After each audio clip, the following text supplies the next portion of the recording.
하루 10분 디지털 경제 뉴스 디지털투데이 데일리픽입니다.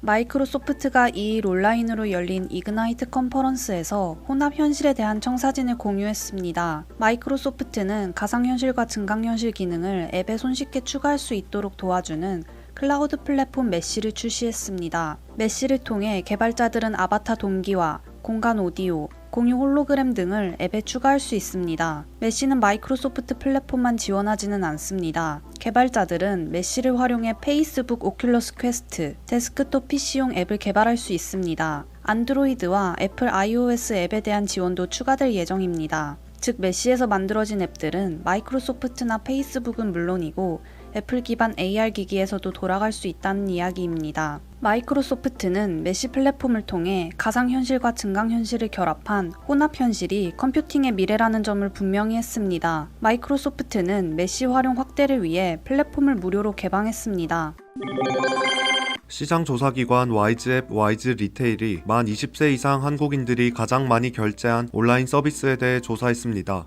지난 1월 기준으로 모든 연령대를 합쳐 한국인이 가장 많은 금액을 결제한 온라인 서비스는 네이버, 쿠팡, 이베이 코리아, 배달의 민족, 11번가, ssg.com, 티몬 순으로 드러났습니다.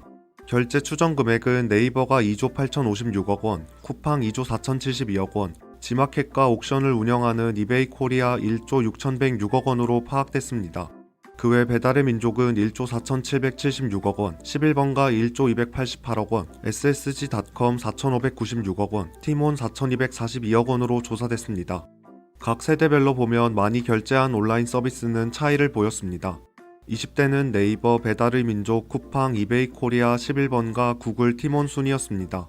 30대는 네이버, 쿠팡, 배달의 민족, 이베이 코리아, 11번가, 티몬, ssg.com 40대는 네이버, 쿠팡, 이베이 코리아, 배달의 민족, 11번가, ssg.com, GS홈쇼핑 50대 이상은 쿠팡, 네이버, 이베이 코리아, 11번가, GS홈쇼핑, 롯데홈쇼핑, CJ E&M 순이었습니다. 미국과 캐나다에 30여 곳의 대리점을 운영하고 있는 중고차 체인점 H그렉이 가상자산 결제를 지원합니다. 이제 중고차 구입도 비트코인으로 가능해졌습니다. 3월부터 신차 및 중고차 구입에 비트코인과 이더리움, USD 코인으로 결제가 가능합니다. 람보르기니 같은 슈퍼카부터 대중적인 현대차에 이르기까지 보유 차량 대부분을 가상자산을 통해 구입할 수 있습니다. H그렉 측은 가상자산 거래를 통해 판매한 수익 일부는 그대로 회사 계정에 보관할 것이라고 밝혔습니다. 현금화하지 않고 이를 디지털 자산으로 간주해 재투자한다는 계획입니다. H그렉과 더불어 일본 최대 전자상거래 업체인 라쿠텐도 가상자산 결제 지원 의사를 밝혔습니다. 라쿠텐은 블록체인 계열사인 라쿠텐 월렛을 통해 쇼핑몰 구매 시 가상자산 결제 옵션을 추가할 계획입니다. 가상자산 결제는 비트코인, 비트코인 캐시, 이더리움으로 가능하며 결제액은 1,000엔 이상, 10만엔 이하로 제한합니다. 라쿠텐은 가상자산 결제 시 환전 수수료도 없애는 등 가상자산 결제 서비스 확대에 주력할 방침으로 알려졌습니다. 지난 2월 화성 착륙에 성공한 뒤 본격적인 화성 지표면 탐사를 시작한 퍼서비어런스 로버는 최첨단 기술이 집약된 탐사 로봇입니다. 그러나 의외로 퍼서비어런스 로버의 두뇌는 무려 23년 전 개인용 컴퓨터에 사용하던 구형 CPU가 장착돼 있습니다. 외신에 따르면 퍼서비어런스 로버에 장착된 메인 프로세서는 1998년 IBM에서 설계한 파워PC 750 프로세서입니다. 당시 PC 업계에 큰 반향을 일으켰던 애플 아이맥 G3 매킨토시 제품에 사용된 것과 같은 프로세서입니다. 그러나 퍼서비어런스 로버에 장착된 프로세서는 특별한 차이점이 있습니다. 바로 극강의 내구성입니다. 군사 및 우주 개발 용도로 방산업체 BAE 시스템즈가 프로세서를 개조했죠. 원자로 바로 앞에 서 있는 것과 유사한 수준인 1메가시버트의 방사선 노출에도 견디고 영하 55도에서 영상 125도 온도에서도 작동을 보장합니다. 현재 널리 쓰이는 스마트폰용 프로세서 유닛은 화성 표면에서 하루를 견디지 못합니다. 유닛당 가격은 2억 원이 넘습니다. 그러나 퍼서비어런스 로버 프로젝트 전체 소요 예산이 약 3조 원에 달한다는 것을 고려하면 아주 작은 비용에 불과하죠. 아무리 비싸도 화성의 극한 상황에서 충분히 견딜 수 있는 제품을 만드는 것이 필요하기 때문입니다. 과학기술정보통신부와 한국지능정보사회진흥원이 2020년 인터넷 이용 실태 조사 결과를 발표했습니다. 코로나19로 외출이 제한되면서 인터넷 쇼핑이나 인터넷 뱅킹과 같은 경제활동에서의 인터넷 활용도가 증가한 것으로 나타났습니다. 가구 인터넷 접속률 99.7%와 국민 이용률 91.9%는 전년과 거의 같았으나 개인별 이용시간이 주 평균 20.1시간으로 2.7시간 증가했습니다. 코로나19로 인한 외부활동 감소로 이동 중 인터넷 이용 비율은 79.1%로 종전보다 20.7% 감소했습니다. 인터넷 서비스 활용처의 경우 10대는 온라인 교육, 2에서 30대는 화상회의, 원격근무, 40에서 50대는 인터넷 쇼핑, 뱅킹, 60대 이상은 동영상, 메신저 등에서 연령대별 차별화를 보이는 등 비대면 환경이 전 세대의 인터넷 활용에 영향을 미쳤습니다. 특히 코로나19에 대응하기 위해 의약품 구입 사례가 전년 대비 17% 이상 늘었습니다. 식재료나 음식, 생활, 주방용품 등의 생필품을 구매하는 사례도 16.7%포인트, 2.1%포인트씩 증가했습니다. 인터넷 뱅킹 이용률은 76.5%로 전년 대비 11.6%포인트 늘었고 인터넷 쇼핑도 5.8%포인트 증가했습니다. 특히 50에서 60대의 인터넷 뱅킹과 인터넷 쇼핑 이용률이 전년 대비 20%포인트가량 상승했습니다. 코로나19로 장노년의 인터넷을 통한 경제활동이 크게 늘었다는 해석입니다. 국내에서도 최근 인기를 얻고 있는 스웨덴의 고급 자동차 브랜드 볼보가 전기차 전환을 선언했습니다. 10년 내로 완전한 프리미엄급 전기차 제조사로 변신해 전 세계 전기차 시장을 공략한다는 야심찬 목표죠. 2025년까지 배터리 기반 전기차와 하이브리드 전기차 비율을 절반으로 맞추되 2030년에는 하이브리드 차량도 단종하고 완전한 전기차만 만든다는 계획입니다. 즉 내연기관이 장착된 차량은 2030년 이후 한 대도 만들지 않겠다는 얘기입니다. 전기차 제조와 함께 고품질 급속 충전 인프라를 확장하고 관련 법제 수정에도 앞장서겠다고 볼보는 밝혔습니다.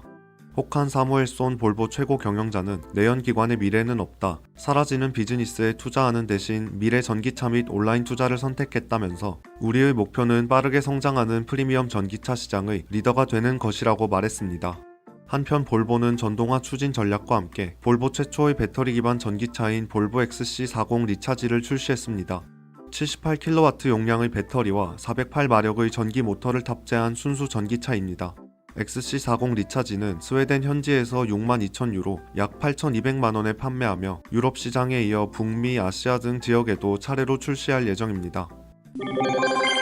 정부가 코로나19 사태를 계기로 서비스 산업을 비대면 디지털화하기로 했습니다. 정부는 홍남기 경제부총리 겸 기획재정부 장관 주재로 제31차 비상경제중앙대책본부 회의를 열고 이같이 밝혔습니다. 특히 서비스 산업 전반의 체질을 개선해 2025년까지 새 일자리를 30만 개 창출하고 서비스업 부가가치 비중을 기존 60% 초반에서 65%까지 높이겠다는 목표를 제시했습니다. 이를 위해 정부는 중소 영세상점 10만 개, 중소기업 1350개사에 스마트 시스템 구축을 지원합니다. 영세상인이나 중소기업도 업무 자동화나 자동고객 응대 등 스마트 시스템을 구축할 수 있도록 돕는 것입니다. 중소벤처기업부가 지정한 스마트 기술을 도입한 소상공인의 경우 최대 500만원까지 지원받을 수 있습니다. 자부담률은 30%입니다. 2023년까지 소상공인의 키오스크, 디지털 결제 단말기 20만 대를 보급하고 2025년까지 1,600개소를 대상으로 주방 CCTV 설치 비용 및 행정처분 감면 등의 규제 인센티브를 줍니다. 가상현실 지도 등을 활용한 디지털 전통시장을 500곳 조성하고 빅데이터 기반 경영 컨설팅 대상 업종도 30개로 넓힙니다. 정부는 서비스 산업을 체계적으로 육성, 지원하기 위해 서비스 산업 발전 기본법에 조속한 입법도 추진할 계획입니다.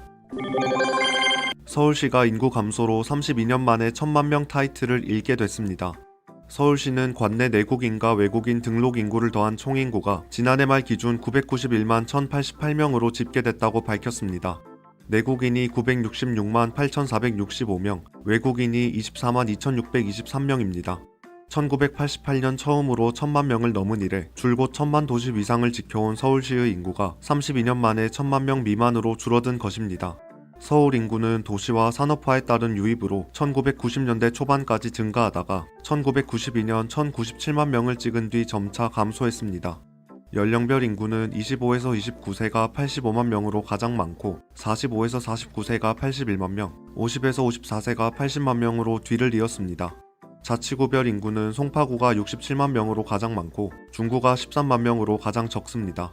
전년보다 인구가 증가한 곳은 강동구와 영등포구 뿐이었고 나머지 23개구는 인구가 감소했습니다. 행복한 하루 디지털투데이였습니다.